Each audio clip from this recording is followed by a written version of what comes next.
नहीं क्यों?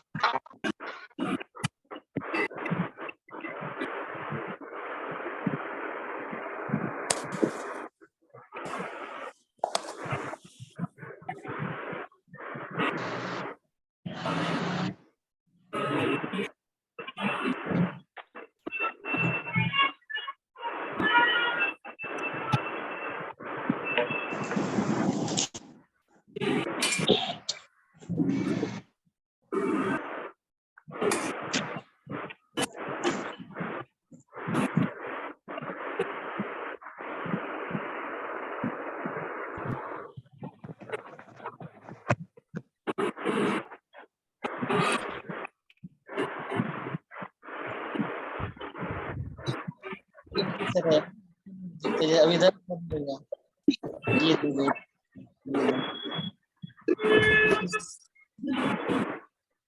नहीं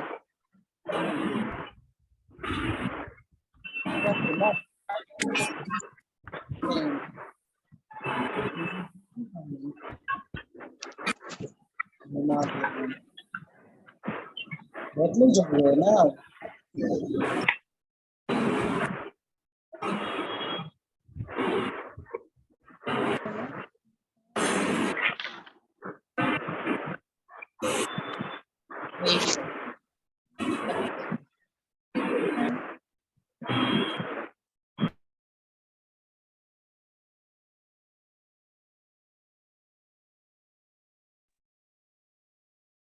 मंगलाचरण के लिए सभी हाथ जोड़ लीजिए। नमो अरिहंताणम, नमो सिद्धाणम, नमो आयरियाणम, नमो उवज्जायाणम, नमो लोये सवसाहुणम। तीन भुवन में सार, वीतराग विज्ञानता, शिव स्वरूप शिवकार, नमः त्रियोग समारी के।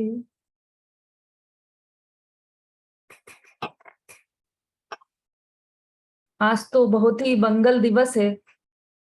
भगवान नेमिनाथ का आज जन्म और तप कल्याणक का बहुत ही मंगल दिवस है। आज ही के दिन भगवान नेमिनाथ का जन्म हुआ था और आज ही के दिन उन्होंने दीक्षा धारण की थी, तो तप कल्याणक भी उनका आज ही है। अधिकांश तीर्थंकरों के साथ ऐसा ही हुआ है। जिस दिन उनका जन्म हुआ था उसी तारीख पर उन्होंने दीक्षा धारण की थी। उसी दिन उन्हें जगत से वैराग्य हुआ और वो दीक्षा लेकर वन में चले गए थे। आज आज के दिन की क्या क्या विशेषता है, यह हमारे बीच में कौन कौन बताएगा? कौन बता सकते हैं?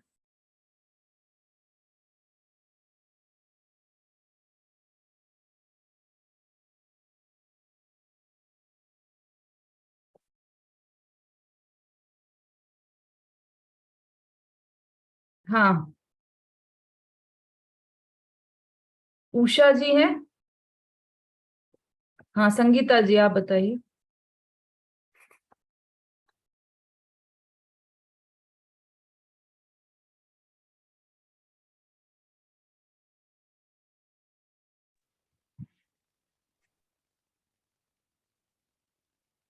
आज नेमिनाथ भगवान का जन्म है और तप कल्याणक है।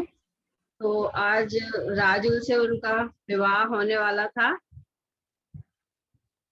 और उस अवसर पे वो पशुओं की चीख पुकार सुन के जब उनकी बारात जा रही थी तो उन्हें वैराग आ गया था और उन्होंने शादी का अपना वो छोड़ के उन्होंने वैराग धारण कर लिया था और बाद में राजुल जी ने भी वैराग धारण कर लिया था। बहुत बढ़िया। उनकी ये तिथि सहित की कौन सी तिथि पर उन्हें दीक्षा उन्होंने धारण की, ये कौन बता सकता है? हाँ, अंजू जी बोलिए।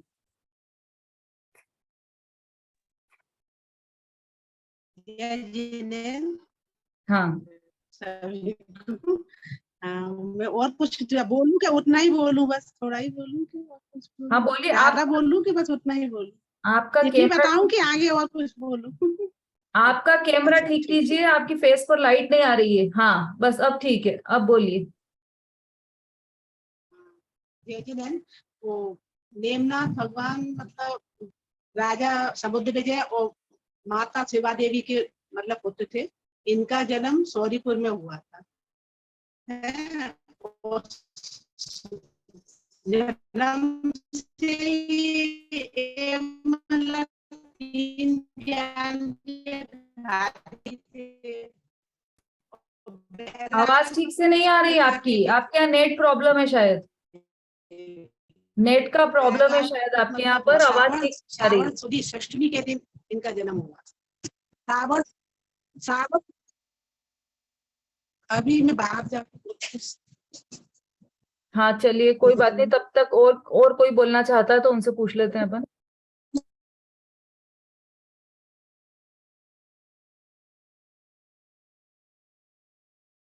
हाँ पूनम जी है क्या?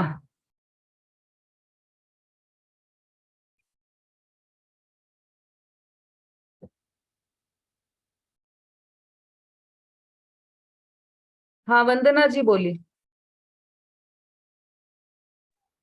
जय जिनेन्द्र दीदी, श्रावण शुक्ल षष्ठी के दिन, जो कि आज तिथि है, आज जन्म और तप एक साथ हुए थे उनके। हाँ बिल्कुल सही है। हाँ ममता जी।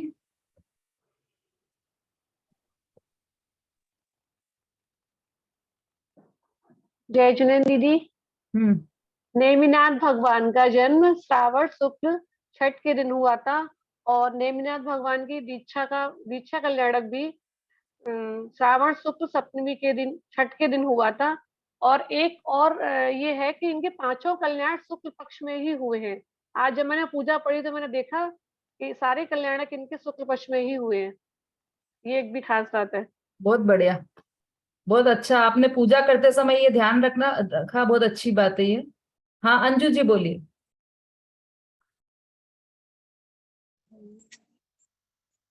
हाँ, जय जी ने तो इनका माता शिवा, उनका पूर्व शुरू से बोल रही हूँ, उनका जन्म मतलब सौरीपुर में हुआ था। और समुद्र विजय और माता शिवा देवी इनका नाम था। और तीन अवर ज्ञान के धारी थे। और इनका जब जन्म हुआ तो सौधन में इन्होंने 1000 कलशों से इनका अभिषेक किया। और नरक में भी एक समय के लिए साता हो गए, तो क्योंकि वो तीर्थंकर थे, तीर्थंकर का पुण्य इतना होता है कि नरक में भी एक समय के लिए साता हो जाते हैं। और वो बैराग प्रकृति, जन्म से ही वो बैराग प्रकृति के थे। जब उनकी बारात जा रही थी तो उनने पशुओं को बना हुआ देखा, तो उनको मतलब आज सुनी, तो उनको पूछा उन्होंने कि ये क्या है, तो बताया कि ये बारात के कारण रोके गए हैं। तो उनको बहुत मतलब दुख लगा। और जगत के स्वार्थी फल का, जो जगत कितना स्वार्थी है, सुन के उनको बहुत बैराग आ गया कि इतना स्वार्थी बना जगत है। और विचारने लगे कि हजारों नदियां अगर मिले तो भी एक समुद्र को नहीं पूर्ति कर सकती है। इसी प्रकार अपने मतलब इंद्रियों को, सुख को कितना भी मतलब हो गए तो भी अपन पूर्ति नहीं कर सकते। ऐसा विचार करते हुए उन्होंने बैराग धारण कर लिए, मुनि दीक्षा ले ली। मुनि दीक्षा लेके वह गिरनार पर्वत पर चले गए। और साथ में राजुल जी को भी बैराग आ गया, तो उन्होंने भी उनके पीछे पीछे चली गए। और श्रेष्ठ वन में जाकर उन्होंने दीक्षा लेकी। और वो पहाड़ तपस्या की, श्रेष्ठ वन में जाके तपस्या की। और ये वो आषाढ़ सुदी सप्तमी के दिन वे मुझ कल्याण को, गिरनार पर्वत से मुझ कल्याण, 5वीं टोक से मुझ कल्याण को प्राप्त हो। और बंधन से, जो संसार के बंधनों को तोड़ के पंचम गति को प्राप्त हो। जय जिने।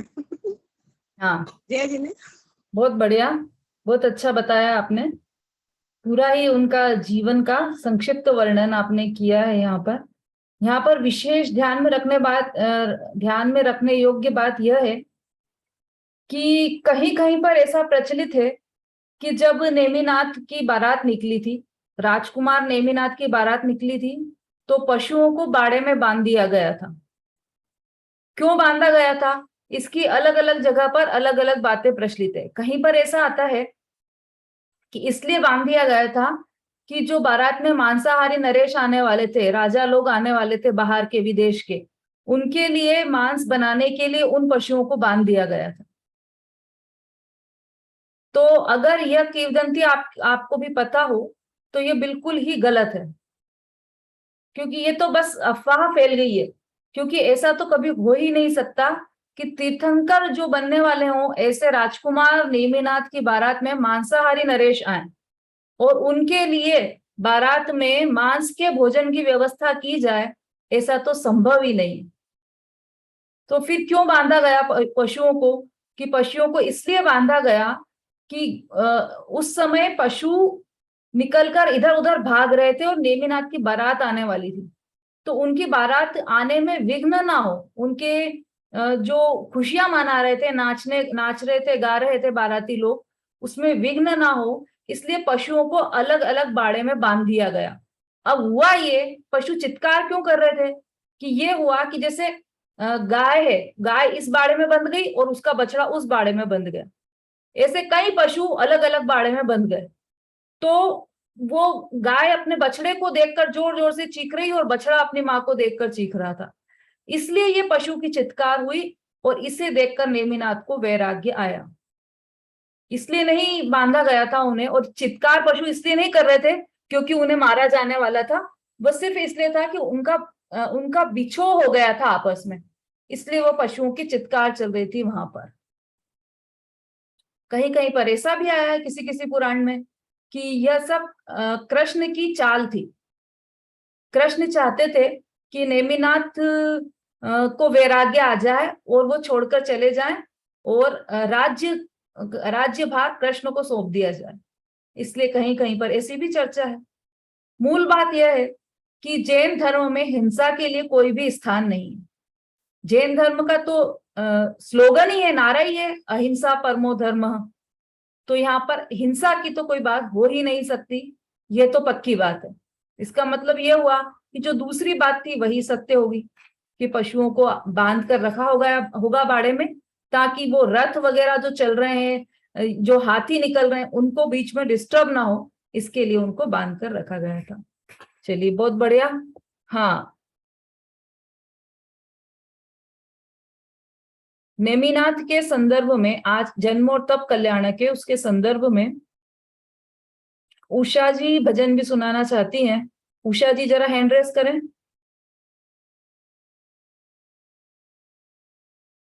ताकि आपको अनम्यूट कर सकें।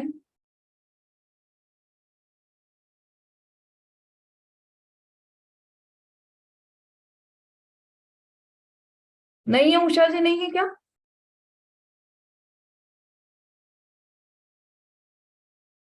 हाँ, एक तो दिख रही है मुझे उषा जी, आप वीडियो में ही हैंड रेस कर दीजिए। हाँ, मैं स्पीकर ही खोल दी। हाँ, जय जिनेन्द्र। हाँ,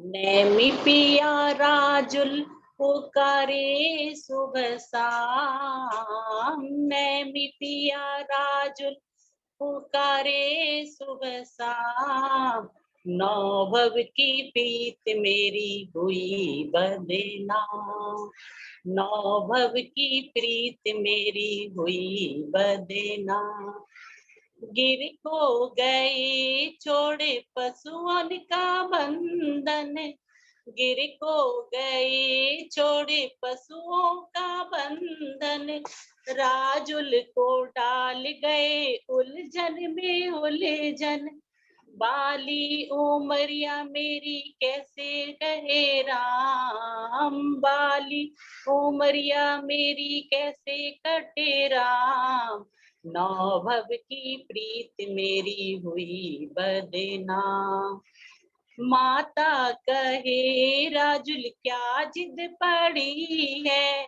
नैमी से क्या तेरी भावर पड़ी है, नौ भव की पीरित नैमी से क्या तेरी भावर पड़ी है, नैमी से अच्छे तो लड़के तमाम, नौ भव की प्रीत तेरी हुई बदनाम, हाथों में मेहंदी अब ना रचाऊंगी, माथों पे सिंदूर अब ना सजाऊंगी, मेहंदी और मावर से हमें क्या काम, नौभव की प्रीत मेरी हुई बदनाम, नैमी पिया राजुल पुकारे सुबह शाम, नैमी पिया राजुल पुकारे सुबह शाम, नौबब की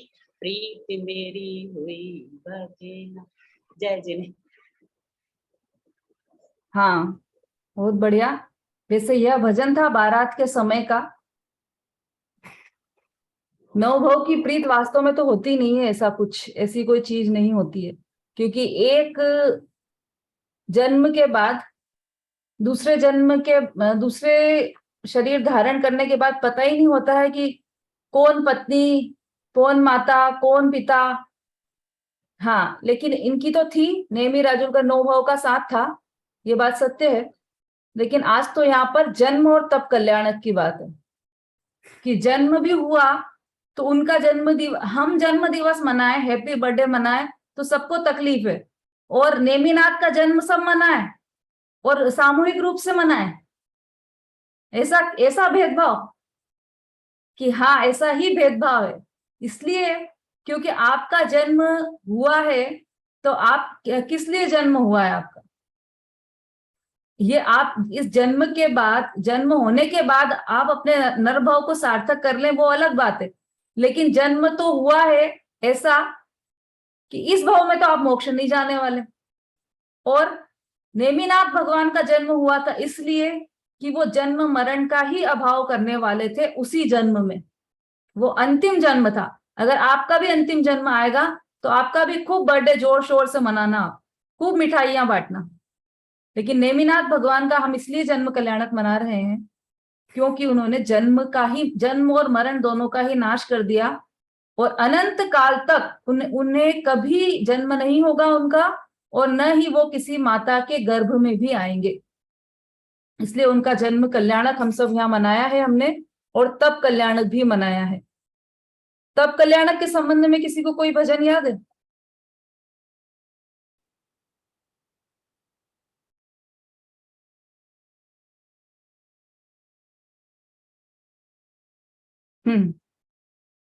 नो भाव कैसे हो सकता है? तो ये जरूरी थोड़ी है कि मनुष्य भाव ही नो हो। ये किसने कहा कि नो भाव मनुष्य के ही हों, है ना? देव देवांगना बन के भी साथ में रह सकते हैं, तिर्यंच तिर्यंचणी बन के भी साथ में रह सकते हैं, ऐसी कई बातें हैं। हाँ निशा जी बोलिए।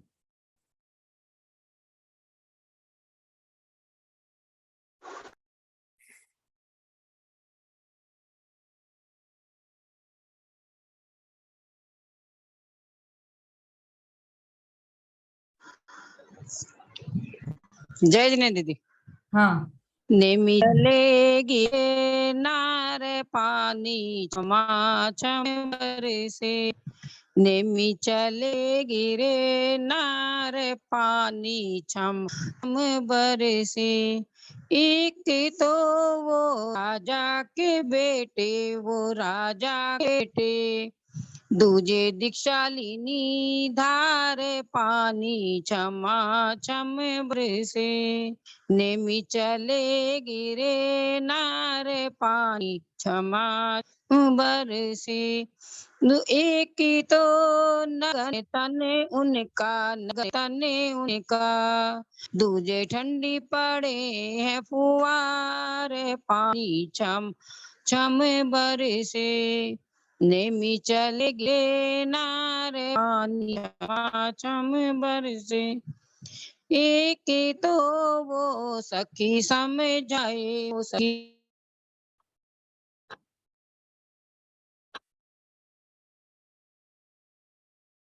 आवाज रुक गई, आपकी आवाज नहीं आ रही। ना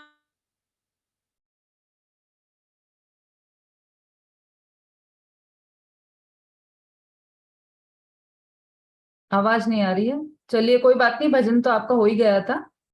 ऐसे तप कल्याणक के बहुत सारे भजन हैं और जन्म कल्याणक के भी बहुत सारे भजन हैं जो आज के दिन आप सभी जरूर उसका आनंद लें। हाँ पूनम जी, आप कुछ कहना चाहती हैं? जय जनान आंटी जी। हाँ नहीं, मैं कुछ नहीं कहना चाहती। नहीं, आप भजन सुनाना चाह रही हैं? हाँ भजन, लेकिन मेरा तप कल्याणक के ऊपर भी नहीं है और जन्म कल्याणक के ऊपर भी नहीं है। अच्छा वो ठीक तो है, आप गतियों के ऊपर। अंतिम में ले लीजिएगा। हाँ ठीक। ठीक है, ठीक है। हाँ अब हम थोड़ा सा दो सूचनाएं हैं आपके लिए, पहले वो सुन लीजिए फिर अपन विषय पर आते हैं। पहला तो ये है कि जिन लोगों ने अभी तक एग्जाम नहीं दिया है, किसी कारणवश शारीरिक परिस्थितियों की वजह से एग्जाम नहीं दे पाए हैं, तो उनका एग्जाम कल होगा। कल गुरुवार को वो सब एग्जाम दे सकते हैं। एग्जाम का समय रहेगा 1:30 to 2:30, 1:30 बजे से 2:30 बजे तक का समय रहेगा, 1 घंटे का आपके पास। वैसे तो एग्जाम आपका 15 मिनट में ही पूरा हो जाएगा, बहुत सरल एग्जाम है। तो आप वो 1:30 से 2:30 बजे तक का समय आप अपने लिए रिजर्व रखिएगा, सुरक्षित रखिएगा उस समय एग्जाम देने के लिए। जो भी एग्जाम, कितने हैं वैसे, हैंड रेस कीजिए, एग्जाम देने वाले कितने लोग हैं?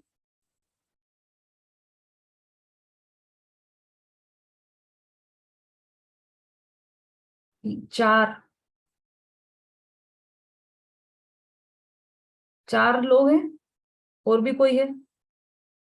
1 मिनट, 4, 5,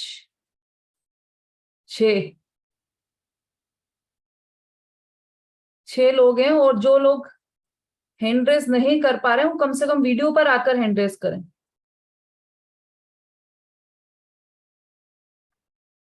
ठीक है, 6-7 लोगों की एग्जाम रहेगी कल, तो आप 1:30 बजे का समय अपना सुरक्षित रखिएगा। और जो अभी आज भी क्लास में नहीं आ पाए हैं और देना चाहते हैं, अभिलाषा जी नहीं है शायद, है अभिलाषा जी? आपको भी देना है ना एग्जाम? हाँ तो आपने हैंड रेस नहीं किया क्या? हाँ तो आप सब कल 1:30 बजे का टाइम ध्यान रखिएगा। उसमें परीक्षा में आपको लिंक भेज दी जाएगी और आप उसमें शामिल हो जाइएगा। पहली सूचना। दूसरी सूचना यह है कि कल पार्श्वनाथ भगवान का निर्वाण कल्याणक महोत्सव है, मतलब दीपावली है कल। दीपावली का शुभ दिन है।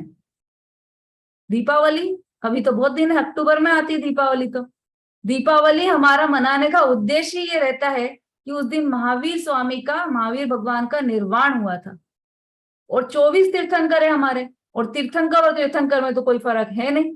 जैसा निर्वाण कल्याणक महावीर भगवान का, वैसा ही निर्वाण कल्याणक पार्श्वनाथ भगवान का। तो कल पार्श्वनाथ भगवान के निर्वाण कल्याणक दीपावली के रूप में हम मनाएंगे यहाँ पर। कल की कक्षा में हमारा विषय नहीं चलेगा, कल कक्षा में हम यहाँ पर एक गेम करवाएंगे आप सभी से, अंताक्षरी पर आधारित गेम रहेगा। तो सब अधिक से अधिक भजन तैयार करके आए, सब भजन याद करके आए, अच्छे अच्छे, आध्यात्मिक भी वैराग्य परक भी, सारे भजन आप याद करके आए। तो यहाँ पर अंताक्षरी के रूप में गेम होगा। कल अभी से हम बता देते हैं आपको कि कल की कक्षा में थोड़ा समय अधिक हो सकता है कि कुछ समय अधिक हो जाए, तो उस तैयारी से ही आप आइएगा। कल 2:30 बजे करेक्ट हम यहाँ पर गेम प्रारंभ कर देंगे। ठीक है, चलिए अब अपने विषय पर आ जाते हैं हम। दूसरी ढाल निकाल लीजिए सभी लोग। दूसरी ढाल का दूसरा छंद।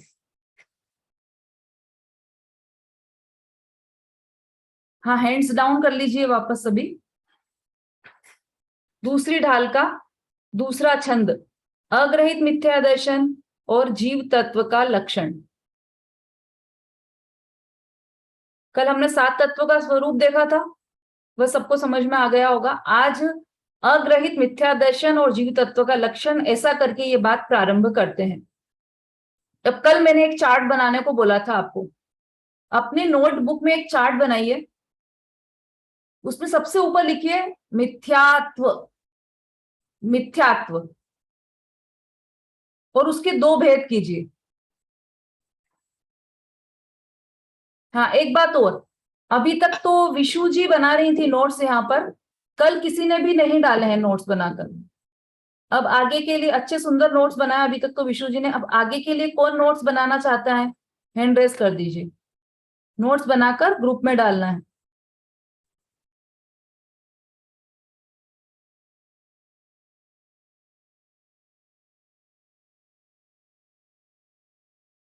हाँ ममता जी, आप बनाएंगी नोट्स?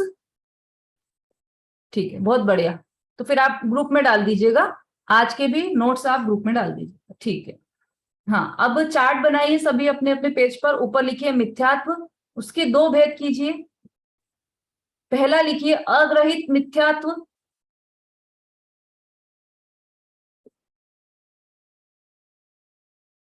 और उसका दूसरा भेद लिखिए ग्रहित मिथ्यात्व।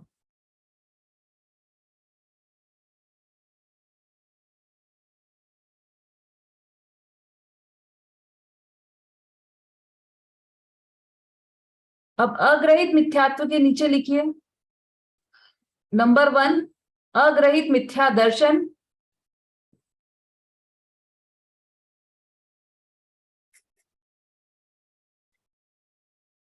मतलब उसके भी ऐसे करके और 3 भेद लिख लीजिए अलग अलग, ऐसे एक के नीचे एक मत लिखिएगा, एक के बाद एक लिखिए। पहला लिखिए अग्रहित मिथ्या दर्शन, क्योंकि इसके भी भेद आएंगे फिर। दूसरा लिखिए अग्रहित मिथ्या ज्ञान।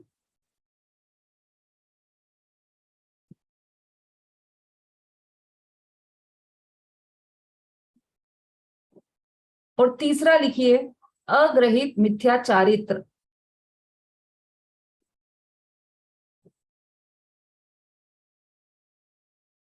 अब अग्रहित मिथ्या दर्शन के नीचे लिखिए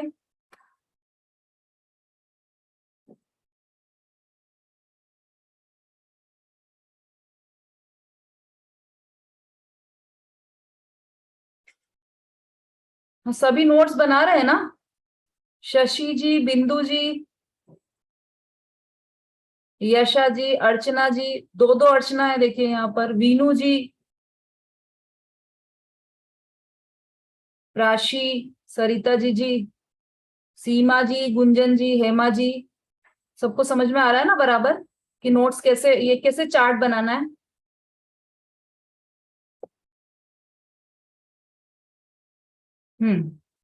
अग्रहित मिथ्या दर्शन के नीचे लिखिए 7 तत्वों की विपरीत श्रद्धा।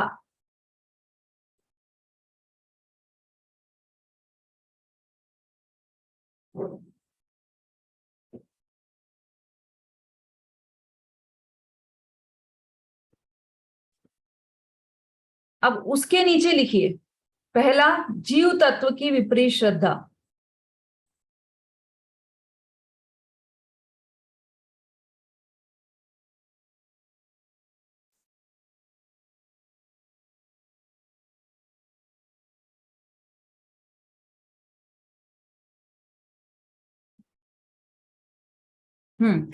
अब जीव तत्व की विपरीत श्रद्धा, अब आप ये समझ लीजिए। अब नोटबुक एक तरफ रख दीजिए, समझ लीजिए, फिर अपने मन से उसमें लिखिएगा। जीव तत्व की विपरीत श्रद्धा, ये हम देख रहे हैं यहाँ पर। इस छंद को हम वापस पढ़ लेते हैं।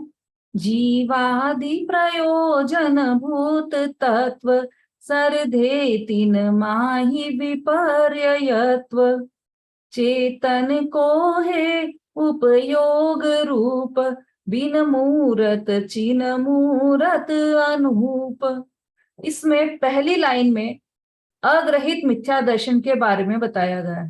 हेडिंग में दोनों चीजें दी है ना, अग्रहित मिथ्या दर्शन और जीव तत्व का लक्षण, दो चीजें दिए। तो पहली लाइन में है अग्रहित मिथ्या दर्शन। क्या क्या होता है अग्रहित मिथ्या दर्शन? तो जैसा कि अभी आपने नोट्स में लिखा, 7 तत्वों की विपरीत श्रद्धा, यह है अग्रहित मिथ्या दर्शन। अब वो जो 7 तत्वों की विपरीत श्रद्धा है, उसमें से एक एक तत्व की विपरीत श्रद्धा क्या है वो अभी यहाँ पर बताएंगे। पहला तत्व कौन सा है 7 तत्वों में से? सबको 7 तत्वों के नाम याद हो गए ना? पूछे अभी किसी से भी?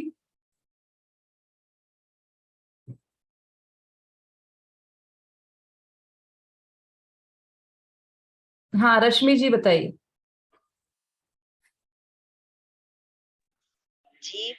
जीव तत्व, अजीव तत्व, आश्रम तत्व, बंध तत्व, शंकर तत्व, निर्जर तत्व, मोक्ष तत्व। वेरी गुड, बहुत अच्छा। यही 7 तत्व हैं। और भी किसी से पूछ लेते हैं।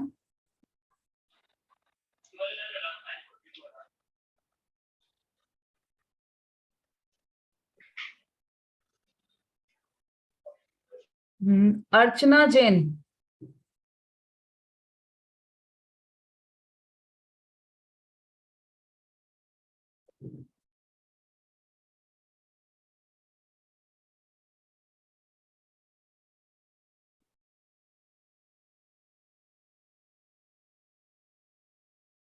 बिंदु जैन।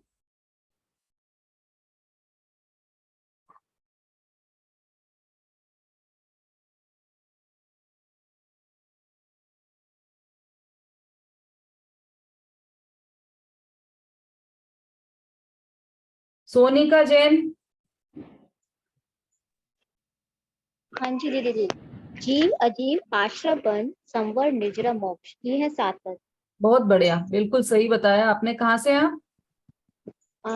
जी दिल्ली से। दिल्ली से, बहुत अच्छा। हाँ हमारा नाम आया, समझ में नहीं आता है। हाँ बिंदु जी बोलिए आप, हो गया आपका अनम्यूट।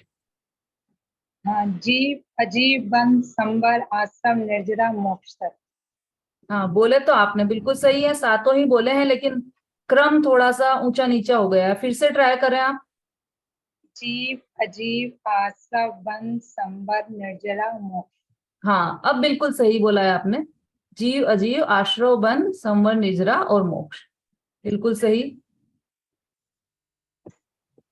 तो मुझे लगता है सभी को याद हो गए होंगे। आगे बढ़ते हैं हम। जीव तत्व की विपरीत श्रद्धा। अद्वैत मिथ्या दर्शन का पहला लक्षण है जीव तत्व की विपरीत श्रद्धा। जीव तत्व कैसा है और उसकी विपरीत श्रद्धा क्या है, वो अब हम यहाँ पर समझते हैं। पहली लाइन में जीव तत्व का लक्षण दिया है। चेतन को है उपयोग रूप, बिन मूरत चिन मूरत अनूप। सबसे पहले चेतन का कैसा रूप है? उपयोग रूप। चेतन का उपयोग रूप। इसका अन्वयार्थ अभी हमने पढ़ा नहीं है शायद। इसका अन्वयार्थ कौन पढ़ेगा?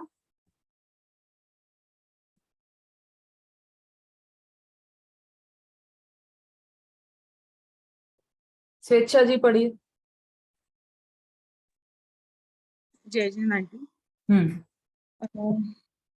जीव अजीव आश्रव बन संवर निजरा और मोक्ष प्रयोजन भूत तत्व हैं।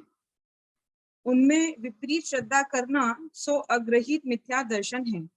चेतन को अर्थात आत्मा का, रूप अर्थात स्वरूप, उपयोग अर्थात देखना जानना अथवा दर्शन ज्ञान है, और वह बिन मूर्त अर्थात अमूर्तिक, चिन्ह मूर्त अर्थात चैतन्य में तथा अनूप उपमा रहित है। हाँ ठीक है। देखिए, जीव अजीव आश्रव बन संवर निर्जरा और मोक्ष प्रयोजन भूत तत्व हैं। सबसे पहले तो ये देखते हैं कि प्रयोजन भूत का क्या अर्थ होता है। प्रयोजन भूत तत्व लिखा है ना, तो तत्व सिर्फ 7 ही नहीं होते हैं, वैसे तो जितने भाव उतने तत्व हैं, लेकिन हमारे प्रयोजन भूत तत्व सिर्फ 7 है। जीव अजीव आश्रव बन संवर निजरा और मोक्ष। प्रयोजन भूत का अर्थ है कि जिन्हें जानना आवश्यक हो वह प्रयोजन भूत कहलाता है। ऐसे तत्व जिनकी सम्यक श्रद्धा बिना, जिनके ज्ञान बिना हमारा दुख दूर ना हो और हम सुखी ना हो सके, वह प्रयोजन भूत तत्व कहलाते हैं। आप भाग पढ़ेंगे ना बालबोध 1-2 या वीतरा विज्ञान 1-2, उसमें परिभाषा यही आएगी प्रयोजन भूत तत्व की, कि ऐसे तत्व जिनकी सम्यक श्रद्धा और ज्ञान बिना हमारा दुख दूर ना हो और हम सुखी ना हो सके, उन्हें प्रयोजन भूत तत्व कहते हैं।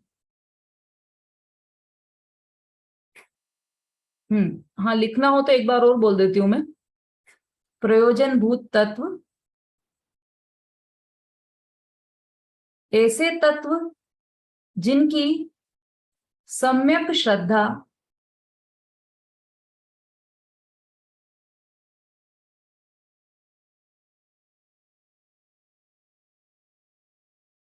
और ज्ञान बिना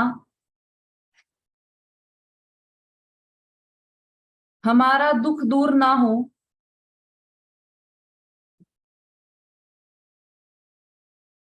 और हम सुखी ना हो सके,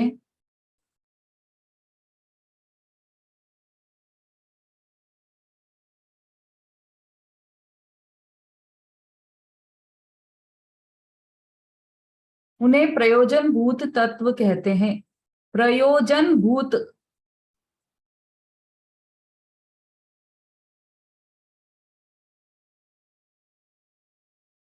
ये तो हुई परिभाषा। अब इसको सरल शब्दों में हम समझे इस पूरी परिभाषा को, तो यह है कि जो हमारे काम के हैं, बस जो हमारे काम के हैं वो प्रयोजन भूत तत्व कहलाते हैं।